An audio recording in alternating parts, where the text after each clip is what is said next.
Kevin, you say, Kevin, these times are so uncertain. What can I count on? Is there anything that remains constant in this world? I need something to ground me. Well, I've been doing some research on your behalf. Yes, I say to you, yes, there is something you can count on. Gravity. Gravity, I can confirm, is very much still in operation, still a constant. I've grown very fond, as you know, of naming my gravity experiments, my falls, some might call them, and I have three pretty good new ones. I want to break new ground, as it were. The first one, the name requires some context. Grandmother always said the best jokes are the ones you have to explain. The best jokes are the ones you have to explain. This name references the board game Clue, and this fall is called In the Hallway with the Walker. This was a simple one. It was a case of man goes too fast with Walker in old house, hits side of doorway with Walker, loses balance, strikes floor. One of those. It is an old house built in the 60s. All the doorways are narrow. The wheel of the walker has this big knob, this sort of nut on this side. I'm hustling through there, catch it on the door frame, knocks me off balance just enough that I lose control, start to go down. Yes, there's a walker there, but it has wheels on it, so I just push the walker forward and to the right and end up falling between the walker and the wall, landing on my left ribs. And this was sort of a folding down of the body. It was not a hard impact compared to some. The final insult of after being squeezed in on the floor between the floor and the baseboard in the hallway was that my jaw smacked the floor at the end. Literally insult to injury. Is that literal? No, injury to injury would be the literal. It hurt a lot, the jaw. Uh, the aftermath of this was uncomfortable. I was sore. The jaw was sore, but my neck was okay. The ribs were just sore. I got over this one relatively quickly. Next fall. Okay, there's some geography you need to understand about this scene. So there's a corner. On one side of the corner, 4 feet off of it, is a wooden dresser. Each drawer has a knob, two knobs with like a little metal flippy handle thing, and then there's 4 feet of space to the corner. To the left of that, on the other wall, is a wooden nightstand. Can you see where this is going?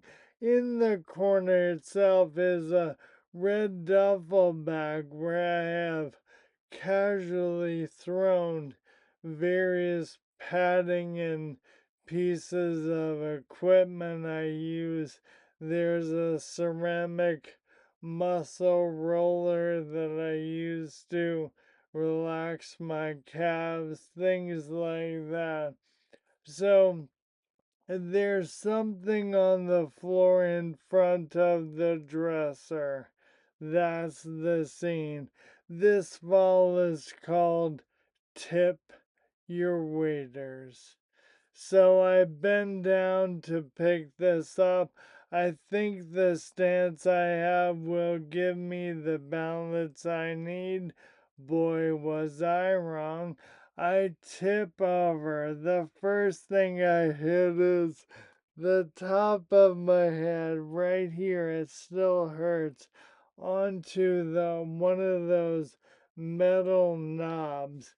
Just goes right into the head there, and there's a pleasing sort of um, clink of the metal handle as I proceed to slide down. Now, I managed to hit both sides of my ribs. The right ribs graze the left side of the dresser as I go down. The left ribs sort of hit the edge of the nightstand as I go down, and I face plant into the red duffel bag with equipment. Could have been worse. Again, I was already halfway down to the floor, so I didn't have as far to fall. I didn't realize the right rib injury until 48 hours later. This is the weird thing about PLS, that there's a delayed response to trauma. Things sort of take turns hurting. It's, I'm constantly wondering, when did I do that? Oh, it was that fall. Oh, I think I must have. So they sort of continue to reveal themselves over the week, the damages from the falls. That was Tip Your Waiters. And now let's go outside, shall we, for the finale. Now close your eyes. I need you to picture this scene. You're looking straight ahead. What you see to your left is a wooden deck. Below that is a 3 foot wide flower bed that's full of leaves from the fall. And there next to that is the edge of the asphalt driveway. It's about a 3 foot rise on that. So the car is backed up really close to that flower bed. I think I have enough space to get through there, and I decide the shortest distance to the door is if I walk behind the car. I walk one side of the car instead of all the way around 3 sides. I have no cane, I have no walker. Shortest distance between 2 points, right? I got this. Well, I take one step and I don't got this. What I got is the edge of that 3 inch rise of asphalt under my foot. My foot goes down into the flower bed. I lose my balance. Now we're in slow we're in slow motion. The first thing I hit on my left, remember, is the left hip onto that wooden deck. It is a hard hit and scrape.